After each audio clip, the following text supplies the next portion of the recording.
Hey everyone.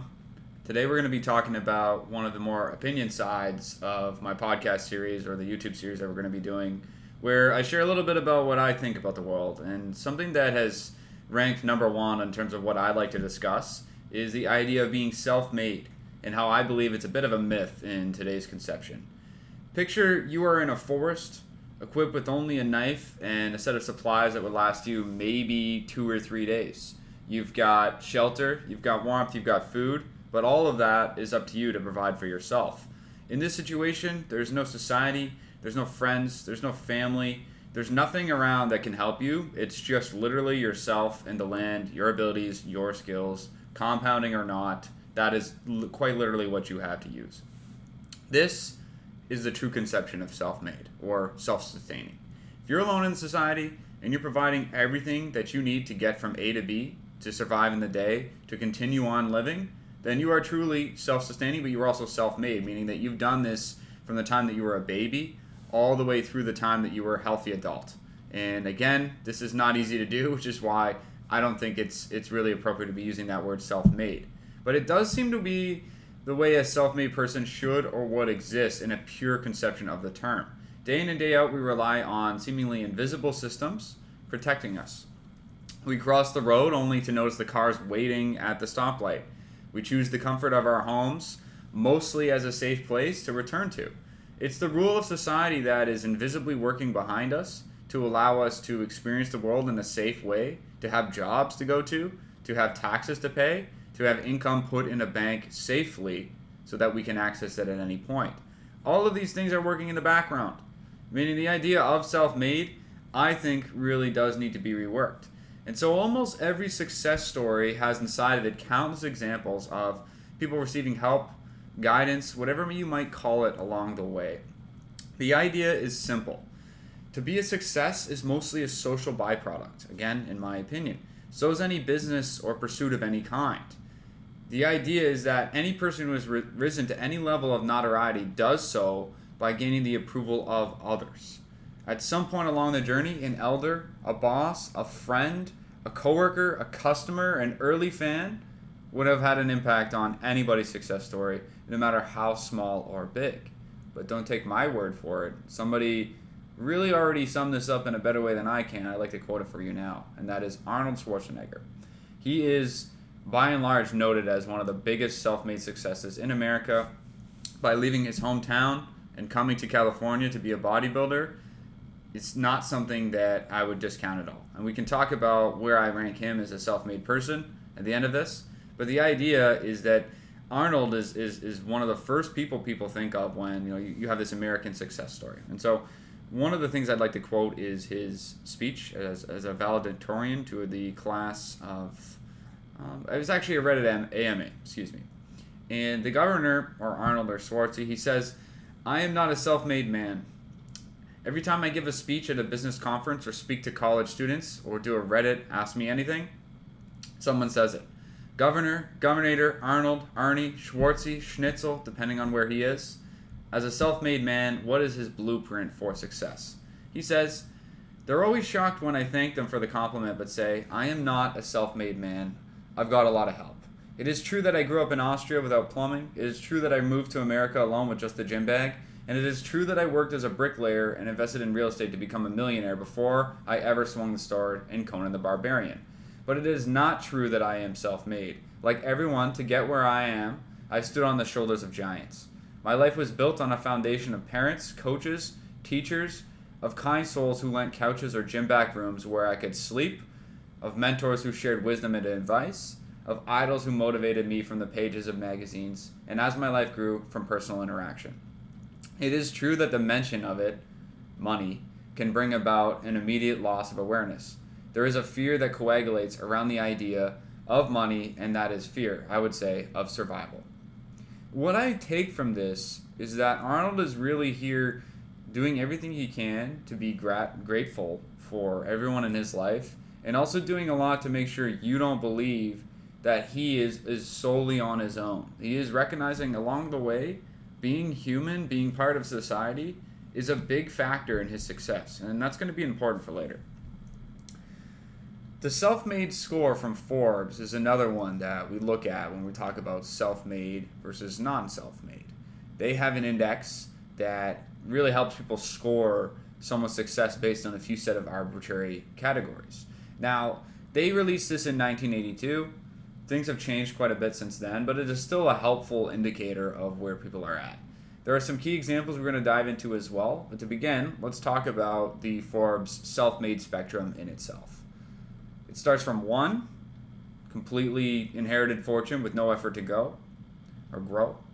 This would be somebody who inherited their wealth. Think of anybody who was married to a very successful person, or anybody who is related to maybe a magnate or something like that, and they die, and that person now becomes wealthy. I can think of a few examples on this, but we can move on.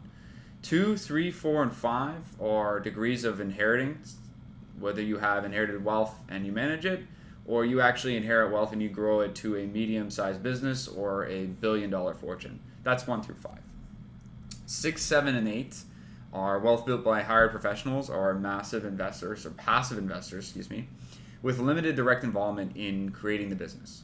7 would be self-made, but with significant early advantages, such as wealthy parents or privileged upbringing, like a Rupert Murdoch.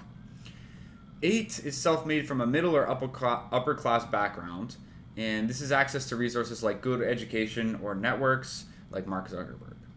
9 and 10 are self-made from a largely working class background or complete extreme poverty, and this would be in the cases of, say, Oprah Winfrey, for example.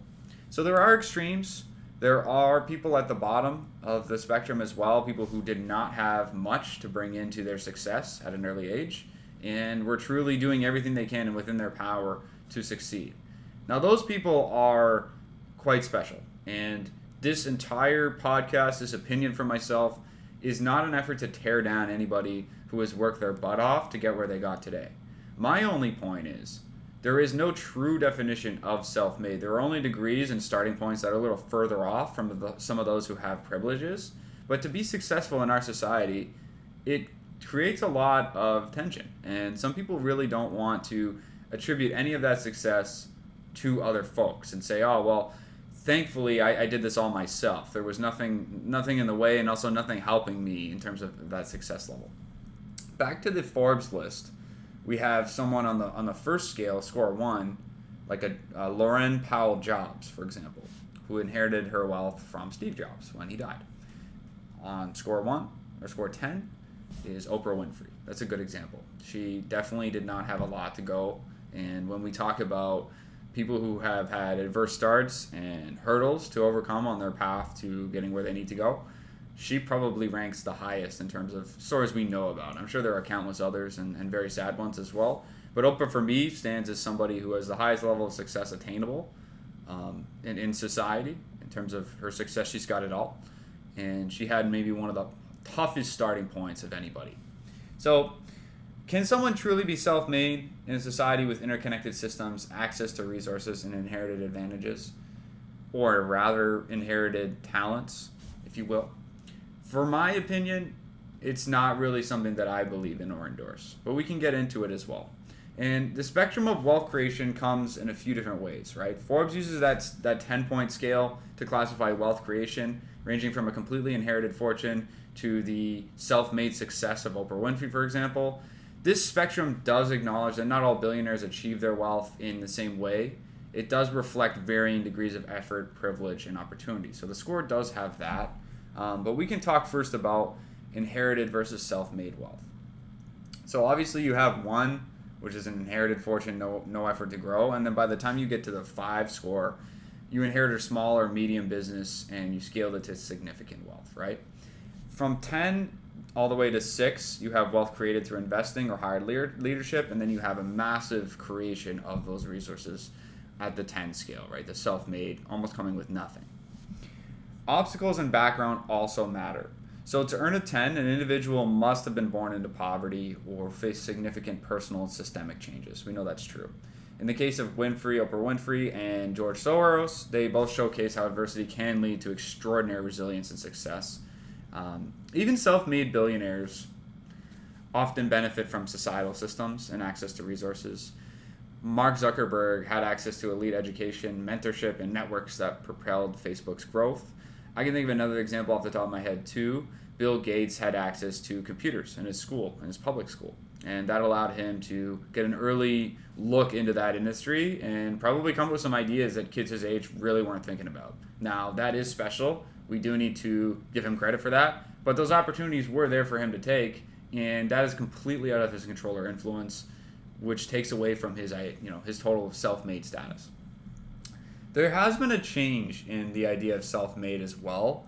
In the last 10 years, Forbes has broadened their criteria for self-made, reflecting some societal and economic changes. And one of those would be, in 1984, less than 50% of the Forbes 400 were self-made. Today, 69% are classified as such, signaling a shift towards entrepreneurial wealth building, but also raising questions about the evolution of what self-made is, hence the need for this podcast. And what I think about that, we are changing the definition. Part of the reason is because the definition itself needs an update. The second thing would be the glorification or vilification of billionaires themselves.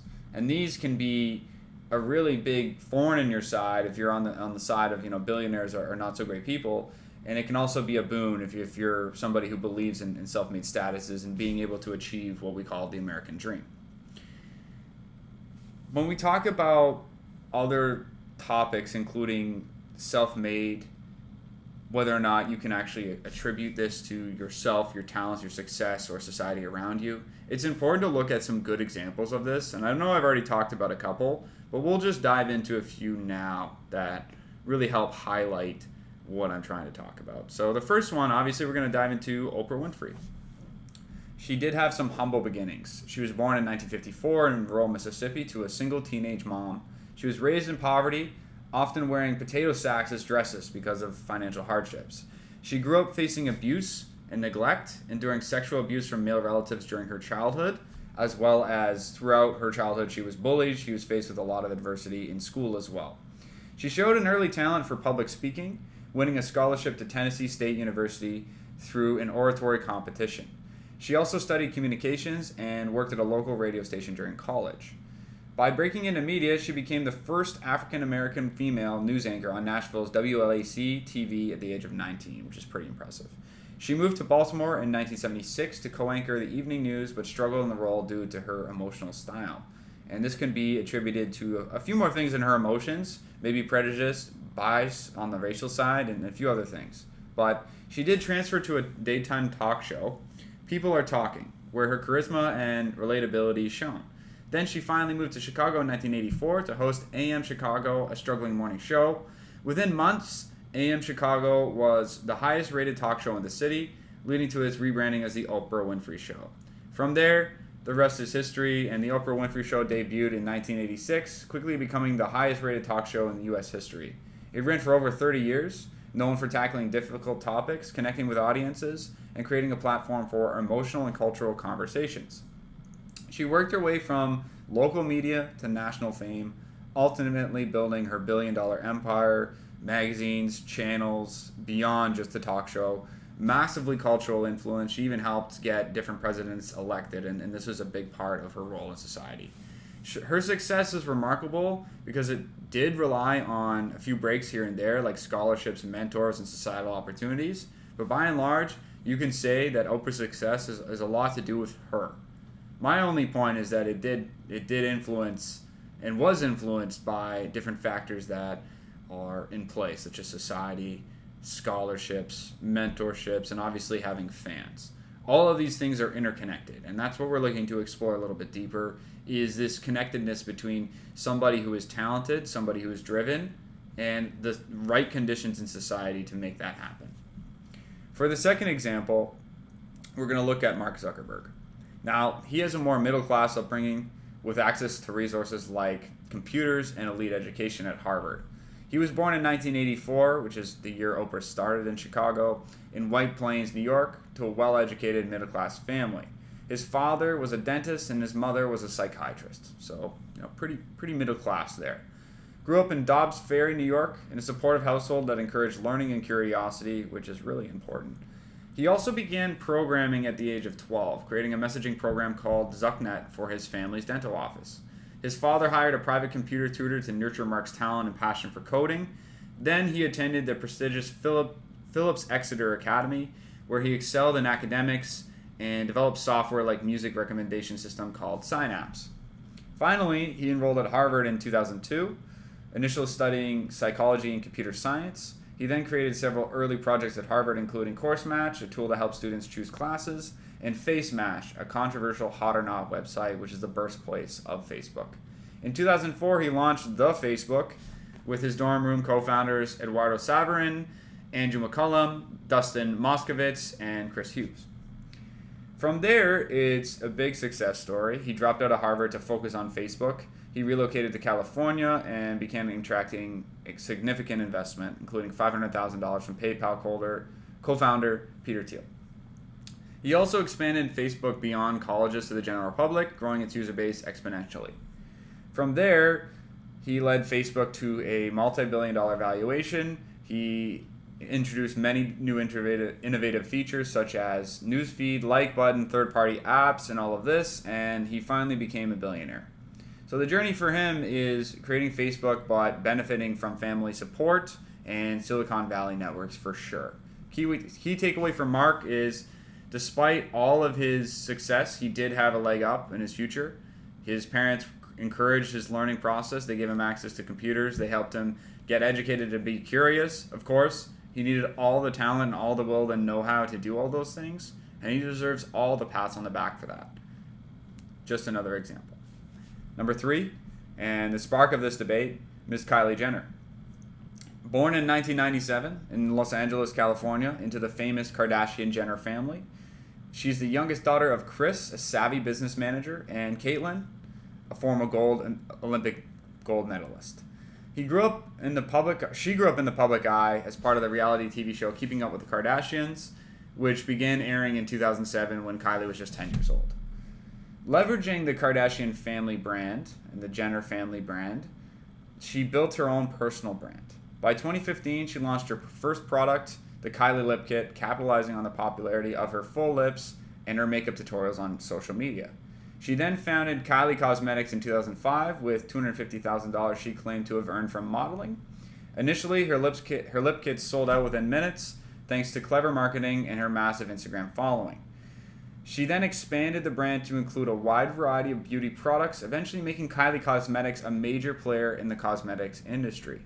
She also partnered with Shopify for her e-commerce sales, making her the brand accessible, the most accessible brand and easily scalable online as well. She then sold a 51% stake in Kylie Cosmetics to a major beauty conglomerate for $600 million, valuing the company at $1.2 billion. This is when the controversy came out about her being self-made. In 2019, Forbes named Kylie Jenner the youngest self-made billionaire at 21 years old. This created quite a stir over the self-made label due to her privileged upbringing and her connections, access to resources as well. In 2020, Forbes retracted her billionaire status, alleging that her team had exaggerated earnings and profits. The key takeaway here is Forbes ranks her as a 7, self-made with help from her family, but she did bootstrap. So with all those 3 examples, you can see varying degrees of success, but also varying degrees of support from the community, starter points in terms of success or popularity, like it's easier to launch something when you're already popular, for example, and adversity as well. What obstacles were in your way for success, right? So when we look at the narrative itself in terms of self-made versus not self-made, we got to look at a few systems at play.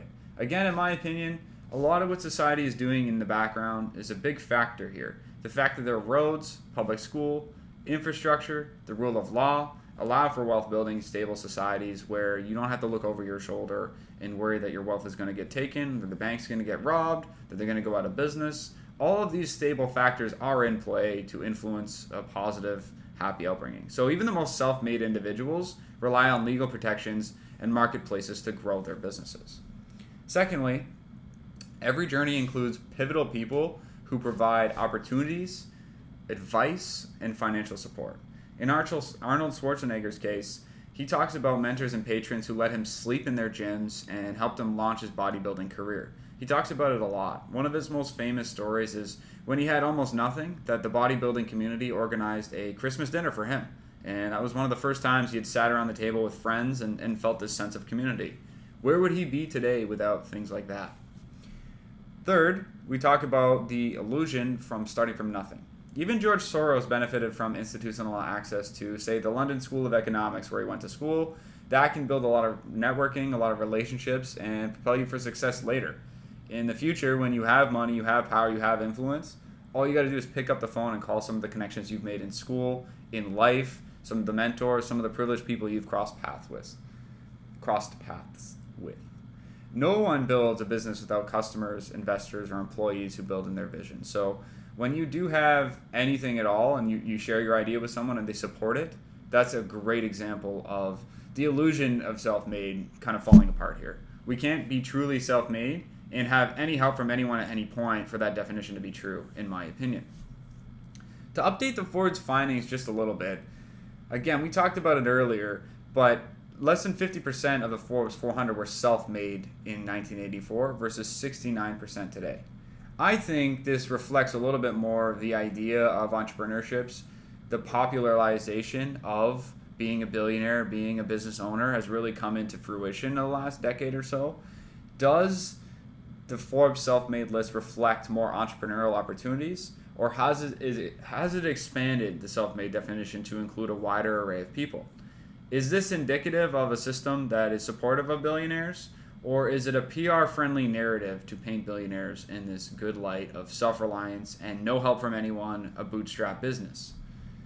The idea here is really important because it does seem as though a lot of billionaires are willing to distance themselves from being a normal person. I don't need to pay taxes. I don't need to worry about the regular person. I don't need to know the price of milk. All of these things are really common, and I'm not here to hate on billionaires.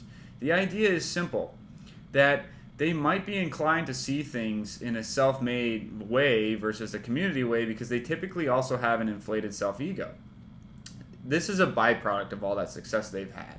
And so when someone is continually met with success, they're continually surrounded by people who say yes to them and bend to their will, it is typically apparent in their behaviors as well. You can see them avoiding taxes and lobbying for business interests over public interests.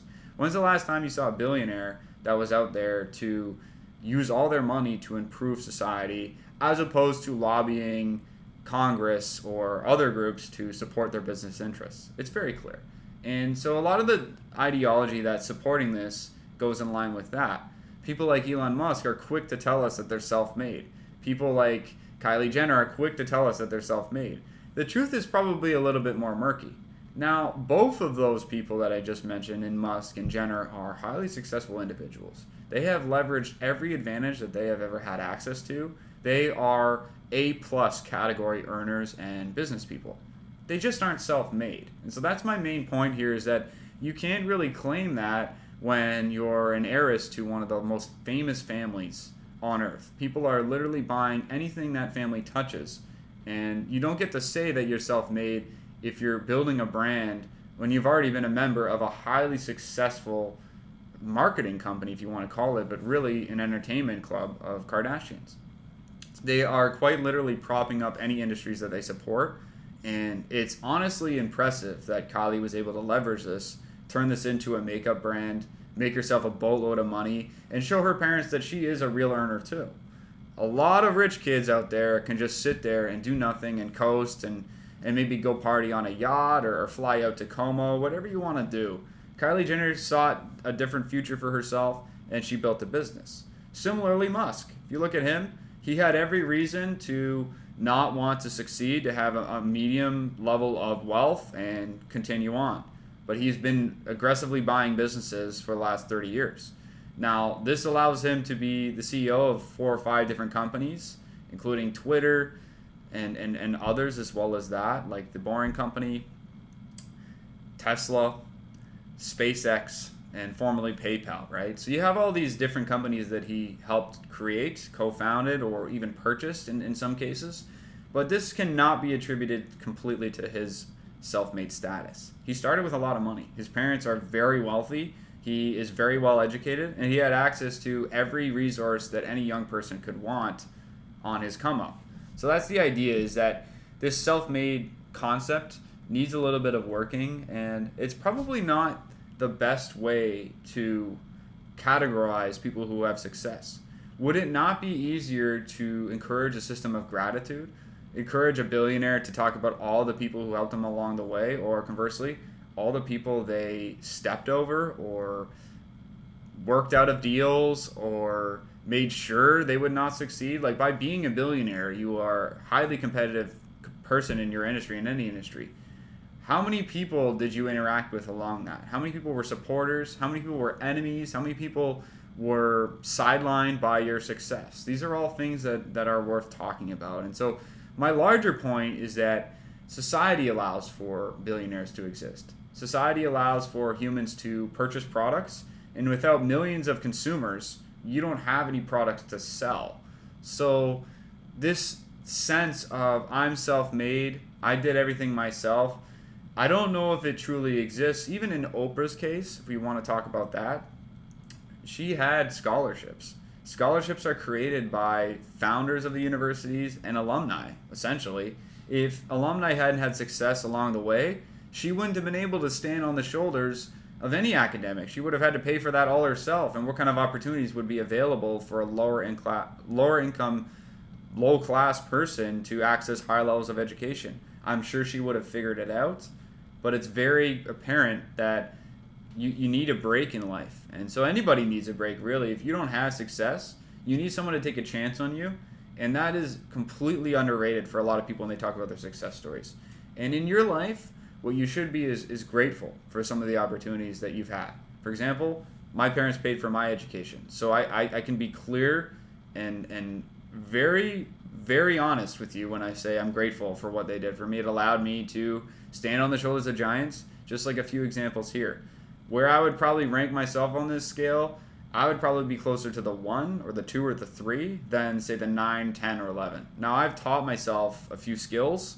I have a lot of people to thank for everything I am today. My parents, friends, family members that aren't my parents, all these people in my life to support me, to lift me up, to give me confidence.